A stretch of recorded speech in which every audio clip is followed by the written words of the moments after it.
The Now Habit by Fiore. The procrastination coping mechanism. Procrastination works, temporarily, to protect people from self-criticism, shame and anxiety. That is, procrastination isn't crazy, it's just an ineffective way of coping with problems you create. Most procrastinators submit their work on time, but at great cost and loss of quality work. Chastising procrastinators never works, it merely reinforces the self-criticism at the root of the behavior. People use procrastination to cope with low self-esteem, perfectionism, fear of failure and of success, indecisiveness, lack of work-play balance, ineffective goal setting and negative concepts about work and yourself. They focus on what's wrong with them instead of simply focusing on doing the task. Procrastination is a habit you develop to cope with anxiety about starting or completing a task. Fear of failure and of success arises from the presumption that your work is the core of your identity, so you feel any criticism as a criticism of you as a person. To eliminate the fear of failure, accept feedback about your work without seeing it as a judgment of your worth. Fear of success occurs when finishing a task leads only to higher expectations and more work, usually with little recognition or praise. The three major fears that block action and create procrastination are the terror of being overwhelmed, the fear of failure and the fear of not finishing. Procrastination can be an indirect, passive-aggressive way of rebelling against a demanding authority, including yourself. It offers an excuse for inadequate work done at the last minute. It manages fear of failure by guaranteeing that you can't excel, given the limited time you allow yourself to produce. Telling yourself, I have to do all this work for them, reinforces feelings of victimhood and legitimizes resentment and foot dragging. Overcoming procrastination requires living from choice, not because you have to or want to, and it leads to self-empowerment. 5 stages of procrastination. Be aware of procrastination when it happens. Start a calendar to track your activities in 30-minute increments for 3 days.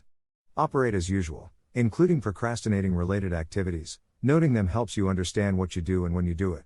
In How to Get Control of Your Time and Your Life, Alan Lakin suggests tagging tasks as most important, A, important, B, and least important, C. Create a procrastination log showing the day and time, the activity to do, and your thoughts and feelings to help you see where you are struggling and what you might do to change the situation.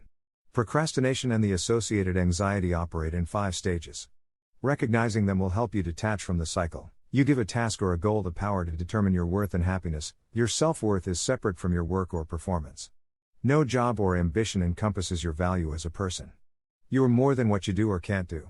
You use perfectionism to raise the task 100 feet above the ground. The task, job or relationship may be important, and making a mistake from 100 feet would have serious consequences.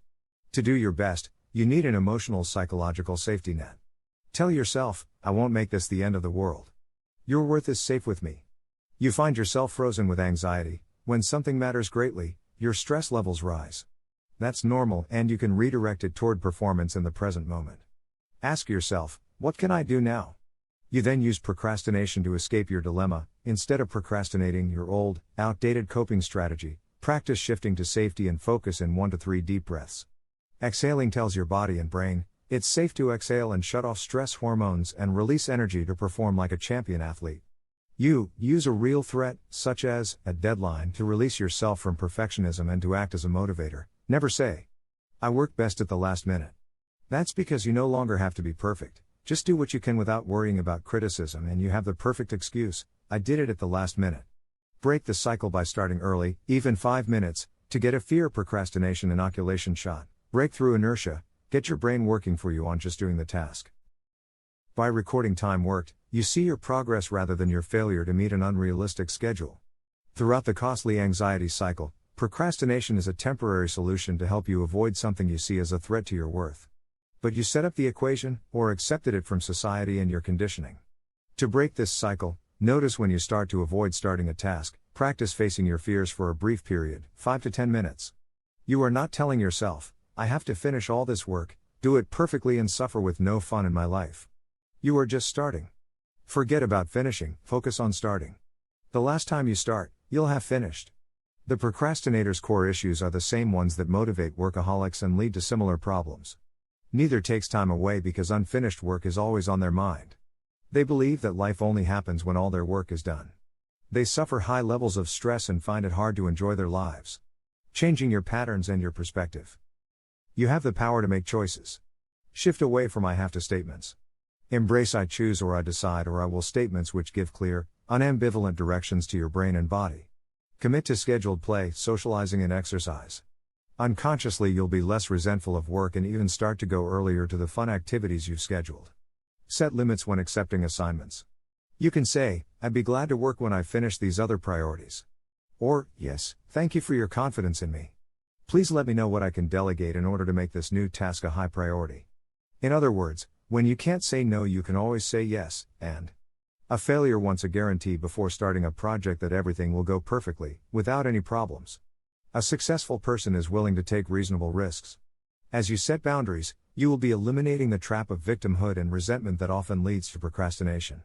Give yourself choices rather than speaking to yourself about have to and should, which often lead to a sense of being burdened and of putting yourself down without offering a clear direction about when to start. Adopt new language to discuss enjoyable activities and to clarify which tasks are a burden.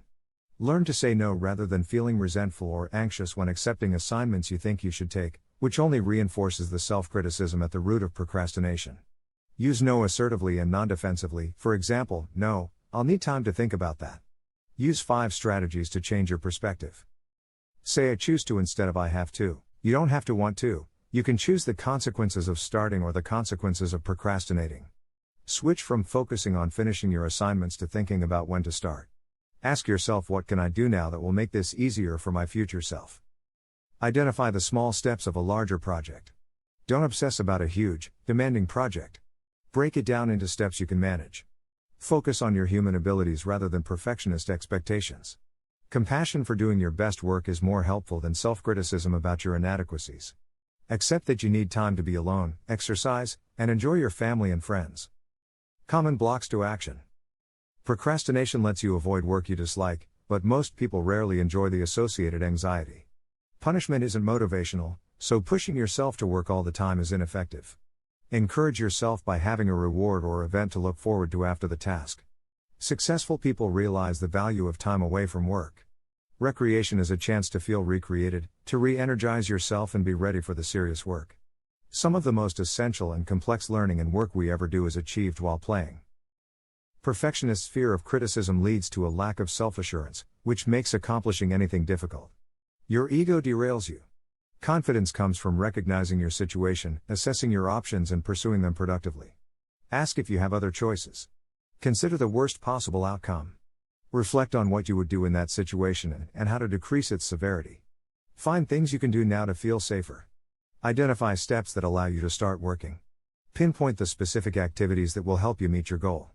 To start a project, create a schedule and identify segments to tackle separately. Use a reverse calendar to think about a large project in smaller steps so you can identify specific segments that constitute the whole. When tasks seem huge and impenetrable, people often avoid them. Ignoring those situations makes some sense, but fear of not completing tasks can lead to procrastination and denial. Be present with the situation for 30 seconds. Use affirmations. A bit of time facing a fear while engaged in a positive self-affirming conversation helps shift an attached phobia. Learn to start. Find an approach that helps you begin. Some procrastinators start with the most rewarding activity. At some point, stop preparing and begin taking action. Don't expect to start at full speed. Understand what you are doing and to figure out how to do it. Start working and take some breaks. Recognize that other people involved might not share your perfectionist tendencies. Getting the job done is as important as some myth of perfection. Practice starting by doing a required activity for only 30 minutes. For many, overcoming the inertia of getting started is the most difficult step. Create an unschedule, a calendar of committed recreational activities that divides the week into manageable pieces with breaks, meals, scheduled socializing and play, to focus first on planned recreation.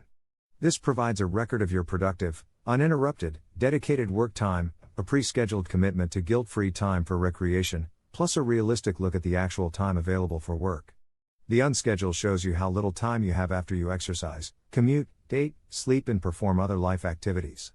It guides you to recognize your abilities and successes by providing a clear record of all you accomplish and rewarding your productivity. Consider these unscheduled guidelines. Schedule social commitments, meals, sleep times, exercise periods, and routine elements like commutes, medical visits and classes. Note every half hour of work but only after working the full 30 minutes. Provide a reward or switch to a more pleasant task after 30 minutes of sustained work. Count the hours of work you do each week so you see the time you put in. Take off one full day a week for recreation. Do 30 minutes of work before any recreational activity. Focus on each start time rather than on the end time. Recognize that each positive experience when starting an activity gets you to the end. Small tasks will get you to your goals. Don't think about reading a whole book. Start with one chapter, and read for a focused 30 minutes. Don't stop when you are stuck. Go 5 minutes more, and seek a solution. One of the most devastating consequences of procrastination is that it leads to putting off living. After filling in your unschedule for 2 weeks, notice when you are most productive and center your activities on those days and times. Setbacks are natural, but plan for them. If you procrastinate, notice what triggered stalling and how it made you feel. Some days are more productive than others. Some days will be too busy to meet your designated goal. Let those days slide by. Everything won't be perfect, but that's no reason not to start. Both workaholics and chronic procrastinators are either working or feeling guilty about not working. City University of New York professor Suzanne Kobasa identifies hardiness as an attribute that helps people succeed. It combines commitment, control and challenge. When people feel control over their actions, they can more easily identify what they want, plan for it and help make it happen. Hardy people accept ongoing change as a variation of their plans, so change doesn't undo them. They value the time they spend with family and friends as enhancing their ability to perform better at work. Supervising procrastinators at work. Managing procrastinators requires being sensitive about how to provide a structure that helps reduce perfectionism and fear of criticism. Procrastinators can easily feel overwhelmed by large tasks and deadlines.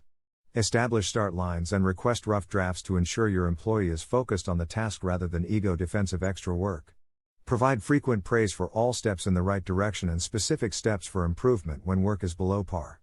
Avoid threatening or disparaging remarks, since that would worsen their procrastination. Focus your feedback on how their work supports the final product. Break large tasks into manageable steps for small wins from the outset. Offer support if the employee becomes stuck on a problem, observing how quickly they are capable of resolving a seemingly difficult or impossible task. Being engaged, rather than just demanding finish this by the deadline, makes them more likely to achieve the positive results you both desire. Procrastination is not a character defect.